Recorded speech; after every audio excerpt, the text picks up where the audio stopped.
Hey YouTube family, it's your boy K-Ray, back with a word for the YouTube family. And I want to talk about a book in the Bible that we don't address too much, that many people don't touch on, but I think that we are losing touch of now in the society of today. I'm gonna give a shout out to the whole YouTube family. And the book that I'm talking about is the Song of Solomon.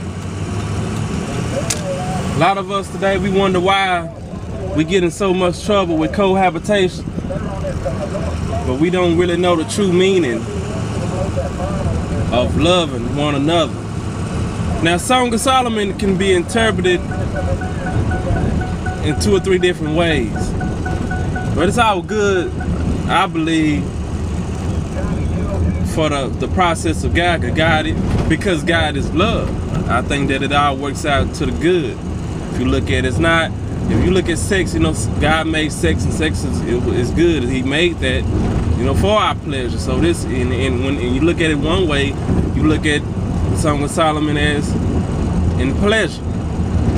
Another way you look at it for God's love for the church, God's love for his people, you know, and it's all good, you know, however you interpret it in that way, you know, not some type of way of some pornography, you know. But I want to look at it real quick in the way of a man and a woman's love. Now, you see a man and a woman in the courtship, we all understand that there's some type of it's a sexual connection in that, in a man and a woman. When a man sees a woman, when a man wants a woman, when a man yearns for a woman, you know, he loves her and he wants to be intimate with her. So you see this in the first 2 chapters before the marriage in the Song of Solomon, where it talks about the smell and the oils and the recognition and the beauty. And you go back and you see that Solomon also gives her compliments. He's not putting her down. He's building her up as beautiful, and saying, you know, if she thinks that she's not worthy, she just go around and tend back to her flowers, you know, go back to her garden or whatever. She says, and she uses as the blackness, you know, as her coloration, because she has to work out in the field, under the tents, you see. And she talks about the vineyard as her body she hasn't kept up with herself like she should have, but she's beautiful. And you can see that as the Jerusalem, as the women out there tell her. So you look at it, it's 3 people in this story, and it's 2 or 3 people. You gotta watch who's talking at each time in the Song of Solomon. You see, when you love somebody, you want to be with them forever. And true love waits, and lust always wants. So we look at this as a love that could wait. So they wanted each other. And like I said, I don't think kissing is wrong. And that's what I believe that they said. Well, she was saying that his fruit was sweet. I don't think that she was licking his balls. I think that she kissed and said his lips were sweet, his fruit was sweet. You know? So we keep on going, we go on in this story, and it tells about how she, at the end, tells how she sees her sister and everything. And, you know, in the end, it's a lot of things into that. But it also tells about how he has drunk his wine, you know, he was ready to see her. So we see her as one of his concubines, one of his wives. We know Solomon had hundreds of wives, hundreds of concubines, you know. So when we look at this, maybe even thousands. When we look at this, we say that one night he wanted to come into her. Now, as we know, if we study, go back to them times, we know that the king just didn't come in there and take the woman. The woman had to be ready. So this time when he came in, she wasn't ready. And you know, she was tired or whatever, she laid down, and so he left. So she laid down there for a minute and must have noticed, hey, realized that I should have gave someone to read it in, but now I'm ready. And she went looking for him. So we look at this love story here, and we look at how we see that God understands pleasure. God understands sex. He made sex and it was good. But we don't want to get caught up in pleasure that it makes us sin. You know, and that's what Solomon, the Song of Solomon, lets us know that it's not unnatural for you to want sex, for the opposite, for a male to want a female and a female to want a male. But it's steps and ways that you go by doing this. Okay, not to keep it too long on this, because that story is pretty deep and it's pretty long, you know, because it also goes into the way that how he compares the woman's love and us, a man, as when we go to love, as to gazelles. You know, those are some skittish creatures.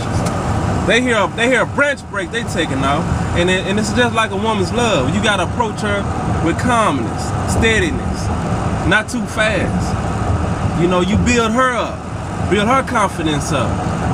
You know, but that's the thing about love and coming into a marriage with a woman. You know, let it take its time. The devil always wants us to rush into things, wants us to cohabitate. You see, there's another thing that's going on out here with compatibility thing. Let me test my merchandise out first. Let me have sex with you and then I'll see if see if we compatible. And also a thing about incompatibility. See, she wants to know if you have enough income, and she can see if she can take care of the compatibility part of it. Now, how much income do you have? Let me see if I'm compatible with you. You know, and it's another thing. You know, the other one, you know, let me test out the merchandise, and this all is backwards. It's not like it's supposed to be. It's not like it was supposed to be in the beginning. See, our way of living in marriage is backwards, you know. But it's not like it should have been at first. But that's the love of a man of a woman. You look at it like that, and then you look at it in God and the church, and how we as people stray away from His love. How we have come so far away from His love. And Solomon is looked at in this, or the king, or the lover in this story, is looked at as the tempter. He tempts you with jewelry, perfume, riches, statue, you know, compliments, to steer you away from God, steer you away from the church, steer you away from Christ. Ain't that how the devil works? He show you all this jewelry, this gold, these fancy clothes, the palace. And when your true love is at home. See, it says that she was a Shulamite, and her husband and her love at home was a sheep herder. You know, this is an analogy. And it says that when Solomon came and took her as his concubine, as they do, as Abraham, you remember Sarah? As that king took Sarah in as his concubine? They saying that, you look at it as she was taken in as Solomon's concubine, his wife, away from her true love, who she really, really, really loved. So Solomon tempted her with jewelry, status, and fame, glory, you know, all of this. He tempted her with that, but she didn't give in. She was still a virgin.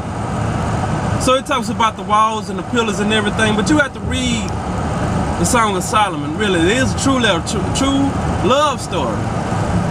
And when you look at it as God and the church and God and His people, the woman never, it tells you that she ran away to search out for her love. She even had a dream that He was there, as you look at it in that book, in that text. You see, but the guards put her back in, you know, told her go back. Actually even gives you a mind that they had beat her or whatever, it says. But I don't think they beat her, but they just put her back in, dragged her back to her room. So Also tells how sisters and everything came out to it. You know, it's deep. And the show, and the big picture of that is how God's people have went astray at that time. You know, Moses gave out the laws and told you about certain things that we shouldn't do, which Solomon did. See, the women had led Solomon astray to worship other gods. He had thousands of women. So people, when we look at this and we cohabitate, we are doing things out of line. We are not doing things like it's supposed to have been in the beginning, which we need to get it back the same way. And then you want to complain about this man who you cohabitating with, but you have went astray from God. You have separated yourself from Him. That is why the things are not working out like they're supposed to.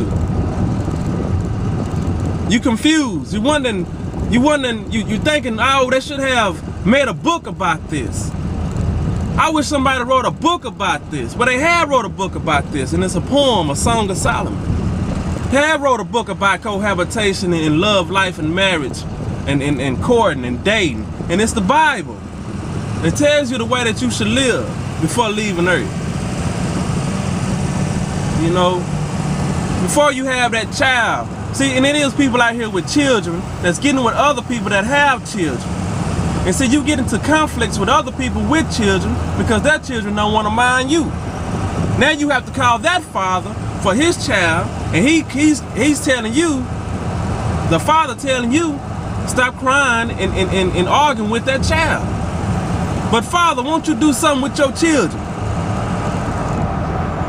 Discipline your children. They're taking guns to school, and this woman that's not even her child, you want her to discipline your child who don't listen to nobody. Going to jail, taking guns to school, he's not listening to you. But you want to jump on that woman for calling you, telling you she can't handle this, your son, who's 13 years old, who ready to kick her butt and ready to kick your butt. Shoot you. So you run into problems. You know, you wonder why you're so miserable in your cohabitation. There's nothing wrong with kissing, nothing wrong with hugging, not to me. I don't think there's nothing wrong with that when you're not married. You courting, you doing what you do. See, a marriage is when you have to draw that line. Now, it's time. Then you got duties. But when you're not married, you don't have ties. You don't. See, that's what people have. People got it wrong. See, courting and dating is a time to test the spirits. You know, you have that now for that. You know, to test it, so you can jump out of it. Fornication is never an option. But it's time to see who that man really is. Because remember this. Love. You know God is love. God is love. So if God is love, love waits. Lust. Know the difference between love and lust. Love is always one. Lust is always one. But love can take the test of life. It can endure the test of life. I like how they put it down there in the Song of Solomon about how water, you can't drown love in water. You can't quench the thirst of love with water. You can sell all the possessions of your life, of your house, but it's all in vain if you're doing it at all just for love. See, money can't buy you love. People try to buy love. You can't buy love from nobody. You try to buy love, that's when you get in trouble. You get in trouble when you do that. Love is not just a word, it's an action. So when somebody loves you, you'll see it in their actions. So when somebody say they love you, they're not just gonna sit on that. They're gonna show you every day. You need to go to the hospital, they're there for you. You need something that's there for you. But when you try to buy love, You're walking down a dark road. So you can't sell all your possessions or your house or anything for love. You can't try to give somebody life, have a baby for somebody to make them love you. Alright, YouTube family. It's another love story from the Song of Solomon. Read that song, study up on it, look at it, put it in your life. Put it in your life, people, especially young people. You know, we got young people around here who are in peer pressure. They go through peer pressure every day because we're not like everybody else. You know, you don't want to have sex, you must be gay. See, a woman will throw this on a man. What's wrong with you? You don't want this? You must be gay. You know they'll do it to you just because you are different. But you're supposed to be different. You know, don't let peer pressure these people in school make you have sex, just be experimental sex just because they're doing it. Or just because they think that this is what's supposed to be done. It's not normal for a 15-year-old, a 17-year-old to be having sex. You're not married. You don't even know the whole. You don't know what goes behind that. That's why we have so many teens having babies before their time, before you can even grow, before you even know who you are, what you're supposed to be doing here on this earth. You know, you don't know. This life is not easy. Now, if somebody never told you, it's not easy. It's not easy out here. So, you know, you hear them old songs, I wish mama would have told me it was like this. What I'm gonna tell you, it is like that. This love and this relationships with a male or a female is not easy. It's not all hunky-dory like all you see on the TV shows. Because you're gonna be getting into it. You're gonna fuss, you're gonna argue, you're gonna love, you're gonna rejoice, you're gonna party, you're gonna celebrate. But it's not always peaches and cream, strawberries. Because you're gonna go through life, you're gonna lose your job. You're gonna have financial problems. You're gonna have sexual frustrations, problems with your kids, with your people around you, with your spouse, most of the time. But you get into the field of having sex and having babies. Now you putting them in the equation. Now you're getting even deeper. Now you're getting even deeper. So don't let nobody peer pressure you into doing something just because you're different. We are the salt of the earth. You ought to light up on that hill.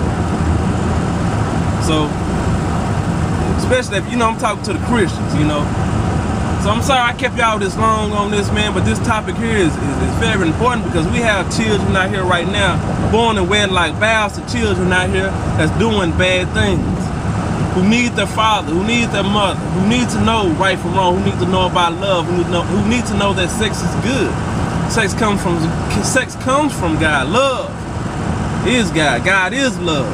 And we need to know this. The Song of Solomon, y'all. It's your boy K Ray. And I'm going to keep it that long. I ain't keep it no longer. Be blessed. Read the Song of Solomon, y'all, and study that. Study it. I just encourage y'all to read it. We don't talk about it too much, but you get into it, and this is about you. This is about us. It's about our relationship. It's about our life. All right, people. Be blessed.